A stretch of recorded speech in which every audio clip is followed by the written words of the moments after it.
కావాలి. ఎందుకు కావాలి? డబ్బు ఎందుకు కావాలి? ధర్మ అర్థ కామ మోక్ష. దీంట్లో అర్థాన్ని, డబ్బుని పురుషార్థం ఎందుకు అన్నారండి? పురుషార్థం లేకుంటే మనం ఏ పని చేయలేము. మీరు చూడండి, ధర్మము మోక్షము పక్కన పెట్టేసేయండి, ఎలాగన్నా చాలా మంది పక్కన పెట్టేశారు దాన్ని. కానీ కామము అర్థము అందరికీ కావాలి కదండి. కామము అంటే శారీరక కామం కాదు, అన్ని కామన, ఎనీ డిజైర్. నేను ఒక డాక్టర్ అవ్వాలి, ఒక పెద్దిల్లు కట్టాలి, కార్ కొనాలి, నేను ఐఏఎస్ అవ్వాలి, నేను హీరో అవ్వాలి, వాట్ ఎవర్ డిజైర్, ఏదో కోరిక, దాన్ని కామము అంటారు. మీరు చెప్పండి, ఏ కోరిక తీరాలన్నా కూడా మనకేం కావాలి? నాకు కొంచెం తక్కువ అనిపిస్తుంది. పక్క కదా, అంటే నేను అబద్ధం చెప్తున్నానా? అన్నిటికీ కావాలి కదా. అందుకోసం అర్థము కామము రెండు కావాలి. ఏ కామన ఉన్నా కూడా దానికి అర్థము కావాలి. కానీ ఇక్కడ ఒక పాయింట్ ఉందన్నమాట, మన శాస్త్రాలు ఏం చెప్తాయి? అర్థము సంపాదించండి, కామము కోరికలు ఉండాలి, తప్పు కాదు. కొంతమంది ఉంటారు, నాకు ఏం లేదక్క, అసలు ఏమీ లేదు, ఏమీ లేదు అంటే నపుంసకుడు అంటాను నేనైతే. వీరుడు అంటే ఏంటిది? నేనైతే అంటానండి, మన దేశం మారాలి అంటే చిన్న పోస్ట్ నుంచి పెద్దవాళ్ళ దాకా మన వాళ్ళు సిస్టంలోకి రావాలి, అప్పుడే దేశంలో మార్పు వస్తుంది.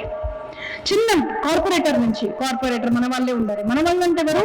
సనాతన ధర్మము అంటే ప్రాణం ఉన్న వాళ్ళు కావాలి. అప్పుడు ఏమవుతుందండి? మార్పు వస్తుంది. మన దేశంలో మన అమ్మవారి పూజ చేయాలి అంటే, మన అమ్మవారి విగ్రహారాధన చేయాలి అంటే, మేము ప్రవచనాలు చేయాలి అంటే ఎవరో తొక్క ముఖం యొక్క పర్మిషన్ తీసుకోవడం నేను అవసరమా అని నేను అడుగుతున్నానండి. ఎందుకు అవసరమో? ఎవరు దానికి దోషి? మనము, మన తప్పు. ఏం తప్ప చెప్పనా? అక్క ఎలక్షన్ వచ్చినాయి కానీ మస్తు ఎండు ఉంది అక్క, అందుకోసం మేము ఇట్లా బయటికి వెళ్ళలే. మాకు పెళ్ళుంది అక్క, అందుకోసం మేము ఎలక్షన్ ఓటులు వేయడానికి వెళ్ళలే. బలం ఎక్కడుంది తెలుసా అండి? అర్థమైందా? ఓటు వేస్తారా ఈసారి? ఎవరికి వేస్తారు? ఎవరైతే, గుర్తుపెట్టుకోండి, ఎవరైతే మన దేశాన్ని, మన ధర్మాన్ని, మన దేవాలయాన్ని రక్షిస్తాడో, మన ఆడపిల్లలని సంరక్షిస్తాడో, అలాంటి యొక్క యోగి గవర్నమెంట్ కానివ్వండి, మోదీ గవర్నమెంట్కి మేము ఓటిస్తాడు అని ఈరోజు నాకు మీరు ప్రణం చేసి చెప్పాలి. ఎవరన్నా వేరే పార్టీకి ఉన్నామో నేనేం భయపడనండి, డిబేట్కి రండి, సిగ్గుండాలండి. మన భారతదేశంలో మన దేవాలయాలు అవుతుంటే ఇప్పుడు కూడా సెక్యులర్ ముఖాలు ఉన్నదండి. ఎవరింట్లో ఆడపిల్ల పారిపోతుందో, జిహాద్ అవుతుందండి, అప్పుడు వచ్చి మాతో చెప్తారు, అక్క మా కూతురు రక్షించండి అక్క, అయిపోయింది అక్క అంటారు. అమ్మ కొంచెం వచ్చి వీడియో ముందు చెప్పండి అమ్మా అంటే ఇజ్జత్ పోతుంది, ఇజ్జత్ పోతుంది, చెప్పడం లేదు ఎవరు. అప్పుడు సెక్యులర్ ముఖాలు, all these things are you imagining, this agenda of BJP. Nothing is agenda of BJP. When you lose your own child, then you'll understand. When you lose your own sister, you will understand what is happening here. There is no jihad, there is land jihad, there is love jihad. ఎక్కడ చూసినా కూడా జిహాద్ ఉంది. ఎవరు పోరాడేది? ప్రధానికి మోదీ రావాలా? ప్రధానికి యోగి రావాలా? ఈ రోజు నేను పోస్ట్ ధైర్యంతో పెట్టానండి, ఎందుకంటే నాకు మీద నమ్మకం ఉంది. మా ప్రతి ఒక్క గుండెల్లో ఛత్రపతి శివాజీ మహారాజు ఉన్నాడు, మా ప్రతి ఒక్క గుండెల్లో యోగి ఉన్నాడు, మోదీ ఉన్నాడు. ఎంతమందిని చంపుతావయ్యా? ఒక్కరిని చంపితే నేను 1,00,000 మంది లేస్తానని చెప్పాను. లేస్తారా లేదా? లేస్తారా లేదా? నాకు వినిపించడం లేదు. ఎవరెవరు లేస్తారు? ఆడవాళ్ళ బలం లేదా?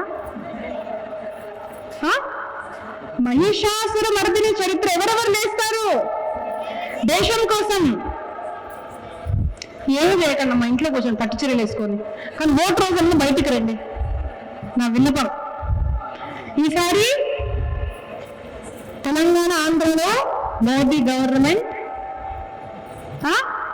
రావాలి. వస్తుందా? ఎస్. నేను బహిరంగంగా చెప్తానండి, నేనేం పార్టీ మనిషిని కాదు, but the one who is protecting my dharma, I want him to be my king.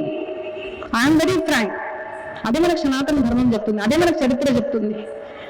అదే చేశారు. మీరు హిరణ్యకశిపు చరిత్ర చదవండి. సంపత్తి రాగానే మొత్తం డబ్బులు తీసుకోవడము, గోవుల్ని చంపడము, ఆడపిల్లల్ని తీసుకెళ్లడము.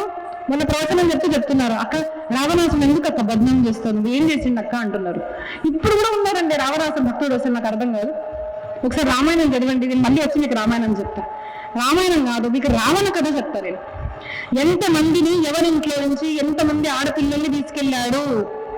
More than 80,000 females తీసుకెళ్ళాడు. అప్పటికి మనం ఆయనను పూజిస్తున్నాము. మీ ఇంట్లో కూతురు, మీ ఇంట్లో భార్య వెళ్తే మీకు అప్పుడు అర్థమవుతుంది. ముందు నుంచి అదే జరుగుతుంది, ఇప్పటికీ అదే జరుగుతుంది. ఇదే మహిషాసుర మర్దిని కథ. జరిగిన తర్వాత ఏమైపోయింది? ఓడిపోయారు. దేవతలు ఓడిపోతే అందరూ కూడా కలిసి విష్ణుమూర్తి దగ్గరికి, అన్ని ప్రాబ్లమ్స్ కి ఒకటే సొల్యూషన్, విష్ణుమూర్తి. స్వామి రక్షించండి, ఏం చేయాలి అంటే, చింతించకండి. బ్రహ్మదేవుడు వచ్చి చెప్పాడనమాట, స్త్రీ ద్వారానే చనిపోతాడు. ఎవరు చంపుతారు అంటే, లక్ష్మి చంపలేకపోతుంది, దుర్గా, ఎవ్వరూ చనిపోలేకపోతున్నారు. అప్పుడు idea can change your life అంటే, నేనేమి ఐడియా కోసం పనిచేయడం లేదండి, I just like that sentence.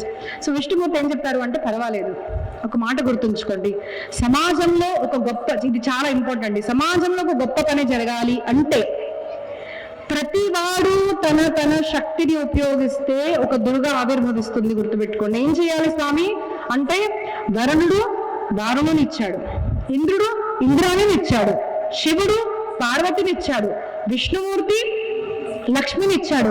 ఇలాగా బ్రహ్మదేవుడు బ్రహ్మాణిని ప్రతి ఒక్క వాళ్ళు వాళ్ళ వాళ్ళ దేవిని ఇచ్చేసి అందరు కలయికతో మహిషాసురమర్దిని మాతాకి, దుర్గా మాతాకి అంటే, మా ఇంట్లో ఆడవాళ్ళని పంపించాలా కానీ డౌట్ రావచ్చు కొంతమందికి కదా. కాదు. What does your Lakshmi means? Saraswati means, Indrani means, Brahmani means, what does that mean అంటే ఏంటిది అంటే, కొంతమంది అడగొచ్చు, అక్క మేము ఏం చేయాలి చెప్పండి సనాతన ధర్మం కోసం. That will be good question here. ఇక్కడ నేను అడిగేది, ఏం చేయగలుగుతామంటే, ఏమి చేయలేమక్క మా బతుకులకి, మేమేం చేయలేము, ఎక్కువ ఏమైనా ఒక్కటి చెప్పు అంటే ఒకటి చెప్తా. ఓట్లు ఇవ్వగలుగుతారు కదా, ఓటు ఇవ్వండి. అక్క మేము చాలా బిజీగా ఉంటాం అక్క, జాబ్ చేస్తాం, కానీ ఏమైనా చేయగలుగుతామో చెప్పక కొంచెం సనాతన ధర్మం కోసం. సింపుల్ 2 to 3 థింగ్స్ అండి మనం చేయగలిగేది.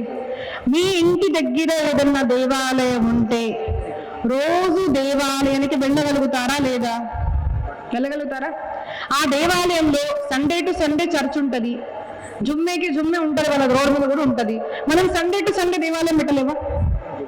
సండే టు సండే ప్రతి వాళ్ళు దేవాలయానికి వెళ్ళాలి, అక్కడ కార్యక్రమాలు జరగాలి. చేయగలుగుతామా లేదా? ప్రతి ఇంటి ఆడపిల్ల, చిన్న పిల్లలు, అందరూ ఆడపిల్లలు అండి, చిన్నపిల్లలు, యూత్, ఆడపిల్లలు, మగవాళ్ళు అందరూ రావాలి, వాళ్ళ కోసం ఏదో ఒక కార్యక్రమం నిర్వహించాలి. చేయగలుగుతారా లేదా? ఏదన్నా భజన చేయండి, డాన్స్ చేయండి, మంచి పాటల మీద వాళ్ళకు ఒక ఆర్ట్ నేర్పించండి, ఏదో ఒకటి గెట్ టుగెదర్ ఉండాలి, ఒక పూజ చేయించండి. దానివల్ల ఏమవుతుంది మీరు అడగచ్చు. దానివల్ల ఏం జరుగుతుంది అంటే, ఏ దేవాలయాలకైతే మనం వెళ్ళడం లేదో అలాంటి దేవాలయాలనే కూల్చేస్తున్నారు. అలాంటి దేవాలయాలు కూల్చే అడిగే వాళ్ళు ఎవరు లేరు కదా. ఒక విగ్రహం మూతి పోయింది, రెండోది పోయింది, మూడోది పోయింది. ఇప్పుడు మీకు అర్థం కావడం లేదు, ఎన్ని దేవాలయాలు మన దగ్గర పోతున్నాయి, మీకు అర్థం కావడం లేదు. ఒక్క దేవాలయం కట్టాలంటే ఎంత కష్టం, పోతున్నాయి పెద్ద పెద్ద దేవాలయాలు, రాయితో కట్టిన దేవాలయాలు కూల్చేస్తున్నారు. ఏం చేస్తాం రేపటి తరం? మన సంస్కృతి అంటే మన దేవాలయం, గుర్తుపెట్టుకోండి. ఒక దేవాలయంలో కార్యక్రమాలు జరిగితేనే ఒక బ్రాహ్మణుడు రక్షింపగలుగుతాడు. అంతేకాదండి, చాలా మంది ఏమనుకుంటారంటే దేవాలయాలు బ్రాహ్మణుడు కాదండి, అది ఒక వేరే టాపిక్, ఎప్పుడని చెప్తాను. కానీ ఒక దేవాలయంలో అందరూ వస్తారండి, అందరికీ ప్రసాదాలు పెడతారా లేదా? అందరికి ఒకటి ఉంటుంది కదా, పెద్దవాళ్ళు వచ్చినా చిన్నవాళ్ళు వచ్చినా ప్రసాదాలు ఉంటాయి. పూలు ఎవరు తీసుకొస్తారండి? శూద్రులు తీసుకొస్తారా? పూలు తీసుకొస్తారు, తెంపుతారు, మాలలు కడతామని మనం డబ్బులు ఇస్తున్నామా లేదా? టెంపుల్స్ బయట ఎవరు ఉంటారు? మనం శూద్రులు ఎవరు అంటారో వాళ్ళు ఉంటారు. Because we respect Shudras. ఈ దళిత అన్న వర్డ్ ఎక్కడి నుంచి వచ్చిందో తెలియదు. మనకు మొత్తం మతి దృష్టం చేసి మన ధర్మాన్ని నాశనం చేస్తున్నారు. So temple protection is our main thing.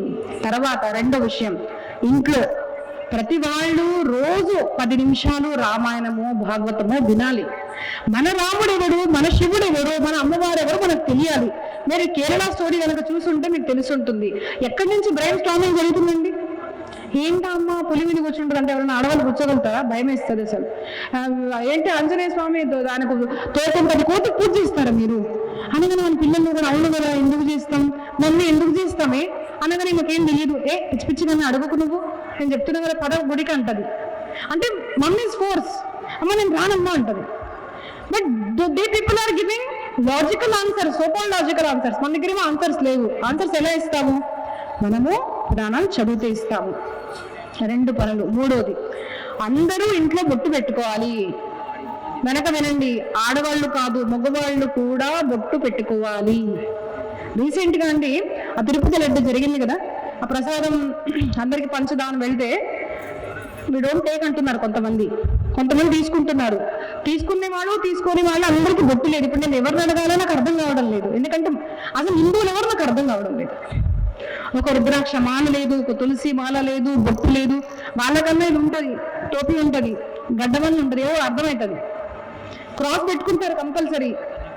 But మనకి ఎందుకండి సిగ్గు అంత నాకు అర్థం కాదు. ఏంటి అంత సిగ్గు ఏంటికి బొట్టు పెట్టుకోవడానికి? అరే ఆడపిల్లలు పద్ధతిగా ఉంటుంది, చీరేసుకో అట్లా అన్నారు అనుకోండి, మీరు అనాలి ఫస్ట్ బొట్టు పెట్టుకోవాలి. అవునా కదా? ఏమండి అంత సంస్కారం ఆడవాళ్ళకేనా, మగవాళ్ళకి ఏం లేదా? చెప్పండి, మగవాళ్ళకు సంస్కారం ఉండాలా లేదా? అసలు ఆడవాళ్ళకి సంస్కారం ఉండాలా, మగవాళ్ళకు ఉండాలా అని చెప్పండి. ఇద్దరికి ఉండాలని ఫస్ట్ మగవాళ్ళకు ఉండాలి. అక్క మంచిగా అక్క, అసలు మా తరఫు నుంచి ఎవరో మాట్లాడే వాళ్ళు ఉన్నారు. కాదండి, నేను వాస్తవం చెప్తున్నా. ఆడవాళ్ళకు ఉండాలి, సభ్యత సంస్కారం ఇవన్నీ ఉండాలి. కానీ ఒక ఆడదాని మీద ఏదైతే దురాచారం జరుగుతుందో, ఆడది చేస్తుందో మగవాడు చేస్తున్నాడా? బ్రాతల్ హౌస్కి వెళ్ళేవాడు ఎవరో మన ఇంట్లో పక్కవాడే ఉండొచ్చుగా అన్న. మొన్న ఒకరు అంటున్నారండి డిబేట్ లో, ఏమక్క మా వాళ్ళే చేస్తారా, మీ వాళ్ళు ఏం చేయరా అంటున్నారు. సిగ్గేసింది నాకు. మనం చెప్పగలుగుతామా? హిందూ పురుషులు అంటే ఛత్రపతి శివాజీ మహారాజు లాగా ఉంటారండి, లక్ష్మణ్ లాగా ఉంటారండి. ఆడవాళ్ళు బట్టలు లేవు, తారాలాగా బట్టలు కింద పడిపోయాయంటే వాళ్ళు కళ్ళు కింద చేసుకుంటారా? మన వాళ్ళని చెప్పగలుగుతాం మనము? ఎందుకు ఆ సంస్కారం మగవాళ్ళకి ఎందుకు లేదు అంటే దానికి కారణం కూడా ఆడవాళ్ళే. ఇప్పుడు మీ తరపు నుంచి వచ్చేసాను నేను. ఏమంటారంటే, ఏమమ్మా మగవాళ్ళంటూ చూస్తాడు, నువ్వు బట్టలు సరిగ్గా వేసుకోవద్దు అంటారు, వీళ్ళే అంటారు. అప్పుడు మీరనాలమ్మ, మన భర్తలకు, మన అన్నలకు, మన కొడుకులకు మనం నేర్పించాలి, నాన్న ఆడది బట్టలు సరిగ్గా వేసుకున్నా వేసుకోకున్నా ఆడవాళ్లను పాదాల దాకా మాత్రమే చూడాలి నాన్న, పైన చూడకు అని ఎప్పుడైతే స్త్రీ పురుషులకు సంస్కారం ఇస్తుందో అప్పుడే పురుష సమాజము సంస్కరింపబడుతుంది. గుర్తుపెట్టుకోండి. అందుకోసము సంస్కారం మొదట స్త్రీలకు ఎక్కువ ఉండాలి. ఎందుకంటే మీరే వాళ్ళకి నేర్పించేది. మీకు వాళ్ళు నేర్పించలేరు, భర్తలు నేర్పించలేరు ఆడవాళ్ళకు, కానీ ఆడవాళ్ళు భర్తలకు నేర్పించగలుగుతారు. కాబట్టి స్త్రీ శక్తి అండి, పురుషులకు శక్తి అని ఎప్పుడు అనలేదు. ఇలాగ చేశాక ఏం చేయాలి అంటే 2-3 విషయాలు చెప్పాను. బొట్టు పెట్టుకోవాలి, గాజులు, మనం పరంపర దుస్తులు మనం వేసుకోండి. గుడ్లల్లో కూడా చిన్న చారట్లు వేసుకొని వస్తున్నారు, పొద్దున్న నైటీలు వేసుకొని వస్తారు టెంపుల్లోకి. ఇంట్లో వేసుకోండి, నేను వేసుకుంటా రాత్రి. టెంపుల్స్ లోకి రాకండి. అలాగా మన పరంపర మీద మనకు శ్రద్ధ ఉండాలి. అలాగా మీలో ఉన్న శక్తిని మీరు ఉపయోగించండి. If you're a doctor, be a Sanatani doctor, if you're engineer, be a Sanatani engineer, మీరు చేసే పని ఏదైతే ఉందో అది ధర్మాన్ని రక్షిస్తుందా లేదా చూడండి. మీరు డబ్బు సంపాదిస్తున్నాము అంటే ఒక మాట అంటారు తులసీదాస్ జీ మహారాజ్, పరధన పరమన హరణకో వేశ్య బడి ప్రవీణ. పరధన పరమన హరణకో, ఇతరుల మనసుని, ఇతరుల డబ్బును దోచుకోవడానికి ఒక వేశ్య కూడా చాలా తెలివిగలది. కానీ తులసి సోయి చతురత రామచరణ లవలీన. అసలు నిజమైన తెలివి గలవాడు ఎవరంటే బాగా డబ్బు సంపాదించాడండి, తెలివి ఉంది, వాడు తెలివి కాదది. ఎవరైనా సంపాదిస్తారు డబ్బులు. మనము మన ధర్మాన్ని సంరక్షింపలేకుంటే మనకు తెలివి లేదు అని మనం తెలుసుకోవాలి. కాబట్టి మన తెలివిని మీరు ఇవ్వండి, మన శక్తిని మనం ఇస్తే అప్పుడు సాక్షాత్తు దుర్గమ్మ ఆవిర్భవిస్తుంది అని నాకు చెప్తారన్నమాట. ఇలాగా సాక్షాత్తు దుర్గమ్మ ఆవిర్భవించిన తర్వాత ఏమవుతుంది, ఆవిడ గట్టిగా అట్టహాసం చేస్తుంది అనమాట, నవ్వుతుంది, అందరినీ ఆశ్వాసనిస్తుంది. దేవతలకి మీరేం చింతింపదండి, నేను ఉన్నాను కారే, యుద్ధం చేస్తాను అనేసరికి అందరూ దేవి దేవతలు కూడా తనకు సాగరము, వస్త్రము, హారము, దివ్యము ఇస్తుంది. విశ్వకర్మ కంకణాలు ఇస్తారు, త్వష్ట భూపురాలు ఇస్తాడు, విష్ణుమూర్తి చక్రాన్ని ఇచ్చాడు, సింహం ఇచ్చాడు, శంకరుడు త్రిశూలాన్ని ఇచ్చి వివిధ ఆయుధాలు ఇచ్చారన్నమాట. 18 భుజాలతో ఉన్న అమ్మవారు ఏకంగా సహస్ర భుజాలుగా అయితే, అంటే ఎన్నో భుజాలు వచ్చేసి అమ్మవారికి గట్టిగా నవ్విందనమాట. అని ఆ నవ్వు వినంగా ఏమైపోయింది, అక్కడ మహిషాసురుడికి వినిపించింది. అబ్బా ఎంత తీయగా గొంతు, ఎవరిది అసలు చూడు అనగానే ఒక మంత్రిని పంపించాడు. ఒక మంత్రిని పంపించగానే మంత్రి వచ్చి, అబ్బబ్బా ఎంత అందంగా ఉంది, సాక్షాత్ అమ్మవారు కదండి, పెద్ద పెద్ద కళ్ళు, నల్ల కళ్ళు, పొడుగు జుట్టు, కాంతిమయ స్వరూపము, ఆ కర్ణకుండలాలు, ఆభరణాలు, అమ్మ మీద నవ్వు, ఏది ఉన్నా లేకున్నా ఆ ఓజస్సు తేజస్ ఎక్కడ పోతుందండి? సాక్షాత్ అమ్మవారు చూసి అబ్బా ఎంత అద్భుతంగా ఉంది. కానీ కుబుద్ధి, ఆడదే కనిపిస్తుంది, అమ్మ కనిపించడం లేదు. నేను చాలా మంది అంటారండి మేడం మేడం అంటారు. Please don't call me madam, అక్క, అమ్మ, దీది అనండి అంటారు. ఒక అమ్మ అడిగింది, అక్క అమ్మ ఎందుకు, నువ్వు అంటే చిన్నదానివే కదా అన్నారు. నేనంటే నీకు తెలియదేనన్నా, మన దగ్గర చిన్న పిల్లల్ని కూడా అమ్మ అంటాం మనము, వదినని కూడా వదినమ్మ, చెల్లెమ్మ, అమ్మ, అందరిని అమ్మ అంటాం పద్ధతి. ఇట్స్ ఓకే, అమ్మ అంటే ఏమిటి, మనం అందరం అమ్మలమే, మాతృశక్తులం మనము. అమ్మ అనండి, అక్క అనండి. మేడం ఏంటిదండి అసలు, మేడం అనకూడదు, నాకు ఇష్టం ఉండదు అసలు. అమ్మ, అక్క, దీది అనండి, హిందీలో దీది అంటారు. సో ఇలాగా అంటే బాగుంటుంది, కానీ అందరికి అది కనిపించదు, ఆడతనం కనిపిస్తుంది, అది రాక్షసత్వం. వచ్చేసి మహిషాసురుడితో, అమ్మ ఎంత అందంగా అసలు ఆడది స్వామి, మీ దగ్గర స్వర్గం ఉంది, మీ దగ్గర పెద్ద పెద్ద విమానాలు ఉన్నాయి, అన్ని అద్భుతాలు ఉన్నాయి, అట్లాంటి అద్భుతమైన స్త్రీ కూడా మీ దగ్గర ఉండాలి అనగానే ఈ మహిషాసురుడు మనసులో కామం ముట్టిందనమాట. అప్పుడు వెళ్ళి ఎలాగన్నా తన్ని తీసుకుంటా, నేను పెళ్లి చేసుకుంటానని చెప్పు అంటాడు. అప్పుడు ఈ మహిషాసురుడు వేరే వేరే అసురులను తన దగ్గరికి పంపిస్తారు అనమాట. అప్పుడు ఆవిడ అంటుంది, నేను సాక్షాత్తు శివానిని, అంటే శివుడి యొక్క భార్యని, నేను లక్ష్మిని, నేను విష్ణుమూర్తి యొక్క భార్యని, నేను ధ్రువని అని చెప్పేసి నాతో యుద్ధం చేయమని చెప్పు, నన్ను ఎవరైతే యుద్ధంలో పరాజితం చేస్తారో నేను వాళ్ళని పెళ్లి చేసుకుంటారు అంటారు. అయితే ఆ మంత్రి వచ్చి, తామ్రాక్షుడు వచ్చి చెప్పాడనమాట అమ్మవారితో, అమ్మ స్వామి ఇలా యుద్ధం చేయాలి అంటే నవ్వుతాడు. ఆడదాంతో యుద్ధమా, మన ఇంట్లో వాళ్ళు కూడా ఉంటారు కదండి, ఆడది ఏం చేస్తుంది. ఒక మనిషి అడిగాడంట, బాబు మీ ఆవిడ ఏం చేస్తుంది అంటే, ఏం చేయదు బాబు, ఇంట్లో ఉంటుంది, హౌస్ వైఫ్. మరి మీ పిల్లలు ఏమని చూసుకుంటారు, మా భార్య చేసుకుంటుందండి. బట్టలు ఎవరు ఎత్తుకుతారు, మా భార్య చేసుకుంటుందండి. మీకు వంట ఎవరు చేస్తారు, మా భార్య చేసుకుంటుందండి. ఇల్లు క్లీన్ ఎవరు చేస్తారు, మా భార్య చేసుకుంటుందండి. పిల్లలకి స్కూల్ ఎవరు వదులుతారు, మా భార్య చేసుకుంటుందండి. పేరెంట్ టీచర్ మీటర్కి ఎవరు ఉంటారు, మా భార్య చేసుకుంటుందండి. నీకు డబ్బు ఎవరు పెట్టిస్తారు, మా భార్య చేసుకుంటుందండి. నీకు హెల్త్ బాగానప్పుడు ఎవరు చూసుకుంటారో, భార్య చేసుకుంటుందండి. మరి అన్ని భార్యనే చేస్తే భార్య చేయదంటావు ఏంటి నాయన అంటారు. But that's a mentality of men. ఏంటిది అంటే, ఆడదానిలాగా ఉండు అంటే ప్రతి పని చేయడానికి ఆడవాళ్ళు కావాలి కదండి. ఒక మాట గుర్తుపెట్టుకోండి, మనము మన తల్లి యొక్క మాహాత్మ్యము, మన భార్య అంటే చాలా మంది భార్య భక్తులు ఉంటారండి, అమ్మ భక్తులు ఎవరు ఉండరు కదండి. ఇంత చెప్పింది కదా, ఇంత చేస్తావే భార్య, ఐ లవ్ యూ అని చెప్పే వాళ్ళు చాలా మంది ఉంటారు. మరి అదే పని నువ్వు చిన్నగా ఉన్నప్పుడు మీ అమ్మ చేసింది ఎందుకు మర్చిపోతున్నావు? అమ్మ లేనిది నువ్వు ఉన్నావా, నీ అత్త లేనిది నీకు భర్త దొరికారా అన్నది మనకు అర్థం అవ్వాలి కదండి. అమ్మ తర్వాత భార్య, తర్వాత కూతురు, చెల్లి, వీళ్ళకి ఎవరైతే ఇంపార్టెన్స్ ఇవ్వరో వాళ్ళు వేస్ట్ అని నేనైతే అనుకుంటాను. అందుకోసమే మన దగ్గర సాంప్రదాయంలో స్త్రీ మూర్తి పూజ ఎందుకండి, మీరు ఎక్కడన్నా చూసారండి మగవాళ్ళ పూజ? ఇక్కడ చేస్తారా సూర్యాపేటలో? చేయరు, మా ఇంట్లో కూడా చేయరండి. ఇంకెక్కడ చేస్తారా? Anywhere? Muslims, Christians, absolutely no కదా. Only Sanatana Dharma, that too only females are being worshipped. ఎందుకు? మన దగ్గర స్త్రీ యొక్క పూజ. ఎక్కడ కూడా ఒక రాముడు ఉండడు, సీతమ్మ తల్లి ఉండాల్సిందే, కృష్ణుడితో పాటు రాధ ఉండాల్సిందే. శివలింగం అంటారు కొంతమంది, ఆ శివలింగం గురించి కూడా శివపురాణం చదవండి. కింద అమ్మవారు, పైన లింగము. అంటే శివ పార్వతులు ఏకంగా ఉన్న స్వరూపమే శివుడు, శివలింగ స్వరూపము. ఎక్కడ అమ్మ లేని స్వామివారు లేడు. శక్తి లేనిది శవమే శవం, శివం ఎప్పుడు అవ్వదు. ఇల్లు కూడా చూడండి, ఆడది ఉండాలి. అందుకని కూతురి పూజ, ఆడపిల్లల పూజ, సువాసిని పూజ ఏదైతే చేస్తామో అది ఎందుకు చేస్తున్నాము అంటే, స్త్రీ లేకుండా, శక్తి లేకుండా సమాజంలో అసలు వృధా అని చెప్పడానికి మనం ఇది చేసే శక్తి పూజ. అమ్మవారి పూజ కదండి మనం చేసేది, అది చెయ్యండి. నేను ఈసారి చెప్తాను, మీ ఇంట్లో ఉన్న పురుషులతో మీ ఆడపిల్లలు పూజ చేయించండి. అలానే ఆడవాళ్ళని ముట్టుకోవద్దండి దూరం నుంచి. కానీ ఎందుకు? We should know the importance of mother, sister, ఇవన్నీ తెలియాలి మనకు. ఇలాగా యుద్ధం జరుగుతున్నప్పుడు అమ్మవారు చెప్తుందనమాట, నాతో యుద్ధం చెయ్యి అంటే. అప్పుడు వివిధ అసురులు వస్తారనమాట, తామ్రాక్షుడు, బిడాలాక్షుడు, రక్తబీజుడు, ఇలాంటి ఎంతో మంది అసురులు వచ్చాక అమ్మవారు అందరినీ కూడా సంహరిస్తుంది. భాస్కరుడు, దుర్ముఖుడు, చక్షురుడు, తామ్రుడు, ఇలాంటి ఎంతో మందిని బిడాలాక్షుడు అమ్మవారు చంపేసిన తర్వాత మహిషాసురుడు కూడా వచ్చాక అమ్మవారు ఆయన వివిధ రూపాలు ధరిస్తాడు. సింహ రూపం ధరిస్తాడు, ఇంక మహిష రూపం ధరిస్తాడు. వేరే వేరే రూపాలు ధరించిన తర్వాత కూడా అమ్మవారి ముందు ఎవరందరినీ జయించేది? కాబట్టి అమ్మవారి ముందు పరాజితుడైపోతాడు, ఆయన ఉద్ధరింపబడతాడు. అప్పుడు అందరు దేవతలు కూడా మహిషాసుర మర్దిని యొక్క స్తుతి చేస్తారన్నమాట. జగదంబమాతకి వాగ్దేవతా తమ సిద్ధిని సురాసురాణం వక్తున్నతే बखरा प्रभवन्ति शक्ताः तञ्चीन्मुखे बससि नैव यदैव तेषां यस्माद् भवन्ति मनुजा न हि तद्विहीनाः।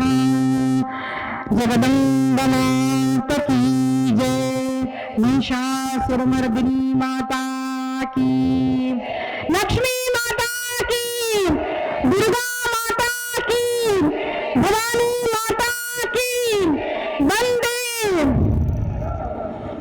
పక్క దేశం నుంచి ఏమైనా వచ్చారా ఏంటి అంటే వాళ్ళకి అలవాట్లు ఉండదు కదా, ఆ అలవాటు నేర్పించారు. వందే వందే, కొంచెం కెమెరాలో తిప్పండి అంటే ఐడి ప్రూఫ్. భారత్ మాతా కీ, భారత్ మాతా కీ, గో మాతా కీ, గంగా మాతా కీ, ఆర్య సనాతన వైదిక హిందూ ధర్మ కీ, గో మాతా కీ, యమునా మాతా కీ. కన్ఫర్మేషన్ అయిపోయింది, అందరు భారతీయులే, నో ప్రాబ్లం. అంటే దౌర్భాగ్యం అండి, మన దేశంలో మన పార్లమెంట్ లో జయ పిలుస్తున్న వాళ్ళు ఉన్నాక కొంచెం అలా కన్ఫర్మేషన్ టైట్ చేయాలి కదా, లేదంటే పక్క దేశాన్ని పంపించి తయారీలో ఉన్నాం మేమంతా. అస్తు, కానీ సిగ్గుపడకూడదండి. మన భారతదేశం గురించి మనం జయ అనగలగాలి, ధైర్యంగా అనగలగాలి. మీరు అంటేనే మీ పిల్లలు అంటారు. కాబట్టి మహిషాసుర మర్దిని చరిత్ర యొక్క చెప్పే ఆఖ్యానం ఎందుకు తీసుకున్నాను అంటే అది శౌర్యాన్ని నింపుతుంది, భక్తిని నింపుతుంది, ధైర్యాన్ని ఇస్తుంది, మనలో ఒక క్లారిటీని ఇస్తుంది. ఎప్పుడు కూడా జీవితంలో యుద్ధ ప్రసంగాలు వచ్చాక మనం కూడా స్త్రీమూర్తులము కదా, ఏమి చేయలేమనుకోకుండా ప్రసంగాలు వచ్చాక మనం కూడా మహిషాసురమర్దిని యొక్క రూపాన్ని ధరించి సనాతన ధర్మాల రక్ష ఎలాగైతే జీజామాత చేశారో, ఎలాగైతే పద్మావతి రాణి చేసిందో, ఎన్నో ఝాన్సీకి రాణి చేసిందో, అలాగా నేను కూడా నా దేశ సంరక్షణ నేను చేయగలుగుతాను అని మన చిన్న పిల్లల్ని కూడా మనం వీరాంగులుగా తయారు చేయాలి అన్న కోరికతో ఈ మహిషాసుర మర్దిని యొక్క చరిత్ర చెప్పారండి. ఈ సేవ నేను నా గురుగారు చరణాలు అర్పించుకుంటున్నాను. ఏదైనా తప్పుగా మీకు బాధ కలిగించుంటే క్షమించండి. ఎవరిని కూడా బాధ పెట్టాలనే ఉద్దేశంతో ఏ పదం కూడా వాడలేదు. మనలో ఒక రోషం తెప్పించాలి, అర్థం అవ్వాలి. లైక్ కృష్ణ యూజ్డ్ క్లీన్ అన్న ఒక భావనతో నేర్పాను, కానీ ఎవరిని బాధ పెట్టాలని కాదు. ఈ చరిత్ర విన్నాక మీరు కూడా దేశభక్తులు, గురుభక్తులు, ధర్మభక్తులు అవ్వాలని కోరుకుంటూ జగదంబ మాతకి, జగదంబ మాతకి, జగదంబ మాతకి. ఒక్కసారి నేను జయ భవాని అంటాను, మీరు జయ శివాజీ అనాలి. జయ భవాని, జయ భవాని. ఎందుకంటే శ్రోతలు లేకుండా ప్రవక్త ఉన్నాక ఏం లాభం లేదు. తర్వాత ఇక్కడ నిన్ను పిలిచారు నాగవల్లి ప్రభాకర్ గారు, లతమ్మ గారు, వాళ్ళిద్దరికీ కూడా చాలా చాలా శుభాశిష్యులు. మీ అందరి జీవితంలో కూడా ధర్మార్థ కామమోక్షాలు భక్తి గురుదేవులు ఎప్పుడు ఇవ్వాలని కోరుకుంటూ ఈ ప్రవచనానికి ఇక్కడ విరామం ఇస్తున్నానండి. జయ శ్రీరామ్. అమ్మవారి ప్రసాదంతో పాటుగా ఇవాళ ప్రవచన ప్రసాదం కూడా మనకు అందింది. చాలా అదృష్టవంతులం. మనిషిని ఉన్నతంగా చేసి ఒక 2 మార్గాలు ఉంటాయట. సజ్జన సాంగత్యం, సద్గ్రంథ పఠనం అంటాం. ఇవాళ శిల్పాదేవి గారి సజ్జన సాంగత్యంతో మనం 100 సద్గ్రంథ పఠనాలు చేసినంత నాలెడ్జ్ మనకు వచ్చిందని భావిస్తున్నాం. మీరు ఆరంభంలోనే విఘ్నేశ్వర స్థుతి చేశారు, నిర్విఘ్నం కురుమీదేవ అని చెప్పారు దేవిజీ గారు. ప్రతిరోజు ఈ సమయంలో మాకు వర్షం బాగా ఆటంకం చేస్తుండే. ఇవాళ మీ సంకల్ప బలం, వరుణుడు ఇటువైపు రాకుండా ఆకాశం నుంచే మీ ప్రవచనాన్ని వీక్షించారు. చాలా సంతోషం. సుమారు 2 గంటల పాటు సాగిన మీ స్వరగంగా ప్రవాహం ఇవాళ మా భక్తుల హృదయాన్ని పావనం చేసింది. మా అందరి తరఫున మీకు ధన్యవాదాలు తెలియజేస్తూ మా చిరు సత్కారాన్ని స్వీకరించవలసిందిగా అభ్యర్థిస్తున్నాం.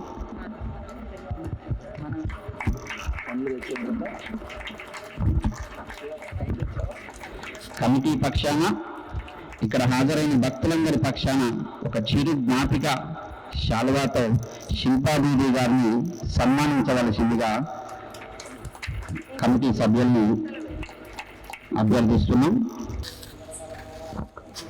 నిజంగా ఉపేంద్ర గారు చెప్పినట్టుగా ఈరోజు మనం ధన్యులం. నిజంగా అమ్మవారిని నేను ఫోన్ ద్వారా కోరాను, డివిజీ ఇట్లా మా దగ్గర కార్యక్రమం ఉంది, మీరు రావాలంటే వారు వెంటనే అనుగ్రహించి ఈరోజు ఇంత మంగళకరంటే దివ్యమంటి ప్రబోధాన్ని అందజేసింటే నేను జీవితంలో ఇలాంటి ఎన్నో ఉపన్యాసాలు విన్నాను, కానీ ఇలాంటి అద్భుతమైన ఒక విషయం ఒక మాతృమూర్తి ద్వారా ఇవ్వడం ఇది కూడా నేను భావిస్తున్నాను. మరి ఈరోజు ఈ కార్యక్రమం రావడం వాళ్ళంతా చాలా దురదృష్టవంతులు, వచ్చిన వాళ్ళు చాలా అదృష్టవంతులు. కానీ అలాంటి దీవి గారికి మన దుర్గామాత ఉత్సవ సమితి పక్షాన ప్రత్యేకంగా నేను ధన్యవాదాలు తెలియజేస్తున్నాను. మీరు దక్షిణ ఇస్తున్నారండి, కానీ ఒక్క దక్షిణ నేను ఎప్పుడు కూడా కార్యక్రమంలో అడుగుతాను. అది కూడా ఛత్రపతి శివాజీ మహారాజ్ యొక్క గురువు గారు సమర్థ రామదాస్ గారు ఇలా అడిగేవారు మా దగ్గర పద్ధతి. ఎందుకంటే గురువులు అడిగేటప్పుడు సిగ్గుపడము, ఇలాగ అడుగుతాము, ఇవ్వాలి అంటే ఇవ్వండి అనేసి. అయితే ధనం అడగడం లేదండి, ధనం ఇవ్వండి, ఎంత ఇచ్చినా తీసుకుంటాను. కానీ నాకు నిజంగా అమ్మ మీ ప్రవచనం నచ్చింది, ఒక మాట ఇవ్వాలి అంటే నాకు చాలా సంతోషింపజేసేది ఒక్కటి అండి. రోజు ఒక్క మాల జపం నా కోసం, ఒక మాల రామకృష్ణ హరి అనండి, రామకృష్ణ హరి, రామకృష్ణ హరి, రామకృష్ణ హరి, ఇలా ఒక్క మాల జపం నా కోసం చేస్తే నాకు కోటి కోటి దక్షిణ ఇచ్చినట్టుగా భావిస్తానండి. జయ శ్రీరామ్. 2 గంటలు ఉపేంద్ర గారు చెప్పినట్టుగా 2 గంటలు కదలకుండా కూర్చోబెట్టే అన్నగారు. అమ్మ మరి ఇంతసేపు మా వాళ్ళు ఉంటారో ఇందులో మా వాళ్ళకు గంట సేపు కాగానే కొద్దిగా అటు చూస్తుంటారు, ఉంటారో ఉండరు అని చెప్పాను. కానీ అమ్మగారు 2 గంటలు మనం కూర్చోబెట్టే కదలకుండా. కాబట్టి అలాంటి సందేశం యొక్క విలువ మనం జరుగుతుంది, దాని రుచి చూసాం. మరి ఎన్ని మాటలు చెప్పినా మనం తక్కువే.